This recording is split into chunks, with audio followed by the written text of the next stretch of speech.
the mechanics of living your higher self, light body versus nervous system, and coherence. Welcome back. This is Mysticallylily. Today we're going deep into embodiment, not as a trendy word, but as the real living process of how higher consciousness integrates through your body, your emotions, and your everyday life. We'll explore how embodiment moves through the nervous system, fascia, chakras, and DNA, and how integrity and emotional honesty anchor higher light into physical form. If this teaching resonates, remember to subscribe and visit ko-fi.com/mysticallylily for extended readings and transmissions. Embodiment is the stable translation of higher self-awareness through your body's signals, speech, and decisions consistently enough that your outer reality reflects your inner coherence. It isn't about perfection, it's about presence. Embodiment is not performance. It's not about how spiritual you sound or how much information you can repeat. It's how you live when no one's watching the alignment between your private truth and your public expression. For example, I once had a friend, let's just call him Trevor, a spiritual teacher who knew advanced metaphysics and spoke often about awakening and self-love. But privately, he was living out of alignment, having an affair while still married, calling it self-love and spiritual freedom. That's not embodiment, that's spiritual rationalization. If he had been embodied, he would have been transparent about his changing feelings, ended his marriage with honesty, and allowed truth to guide him rather than convenience. Embodiment doesn't reject desire or emotion. It simply channels them with integrity and clarity. Embodiment is what happens when your inner state, words, and behavior form one unified signal. Think of your body as the hardware and your consciousness as the software. Embodiment happens when the two systems synchronize. It requires a regulated nervous system that can register safety, a hydrated, flexible fascia network that can carry current, an endocrine and immune system that can metabolize light, a clear auric field and chakra system to circulate charge, speech and behavior that reflect that same coherence.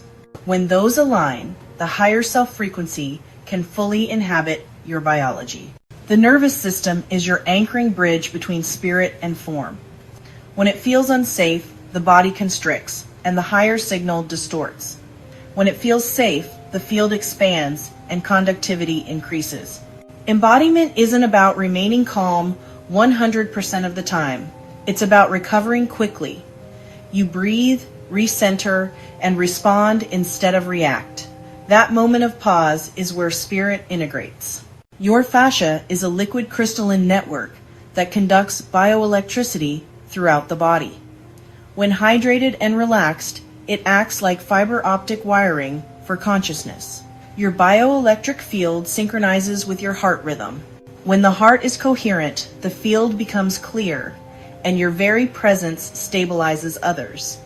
Embodied beings don't have to convince, their frequency communicates for them.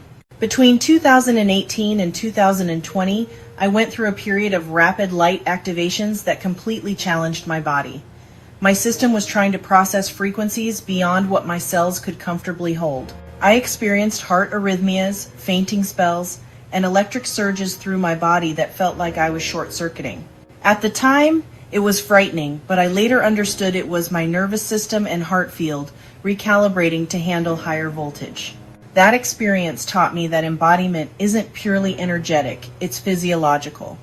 The light has to move through muscle, fascia, and heartbeat. You can't hold higher frequency in theory, your body must evolve to sustain it.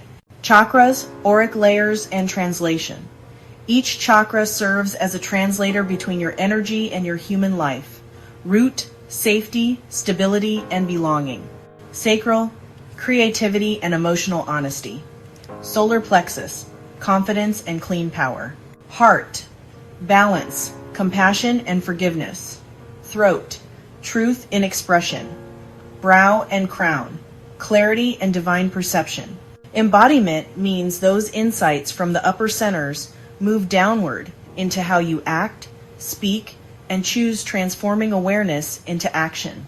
Emotional integration embodiment requires emotional integrity. You don't bypass anger, grief, or fear, you acknowledge them as energy carrying information. When felt consciously, emotion becomes motion again. Anger reveals where truth is being denied. Grief opens depth and compassion. Fear teaches boundaries and awareness. When you witness emotion without suppressing it, you restore circulation to your energy field. That flow is embodiment in action. Power, boundaries, and ethical alignment. Embodiment expresses through timing, boundaries, and accountability. You say yes only when your energy supports it. You say no without guilt or explanation. And you don't use spirituality to excuse dishonesty or harm. True power is quiet, clear, and consistent. It doesn't manipulate, and it clarifies. Integrity becomes your frequency, not a facade. Why embodiment matters now. As collective frequency increases, the human body is learning to hold unprecedented light. Many feel exhaustion, heart pressure, or emotional surges not as malfunction, but as rewiring. Embodiment grounds that influx so higher frequency can function in real life. When you live embodied, you become a stabilizer in the planetary grid, a living anchor point for coherence. You don't have to preach or persuade. Your vibration quietly organizes the space around you. Take a slow breath and feel your heartbeat. That rhythm is spirit inhabiting matter, your higher self living through you. That's embodiment. If this message resonated, please like, subscribe, and share so others can anchor their own light.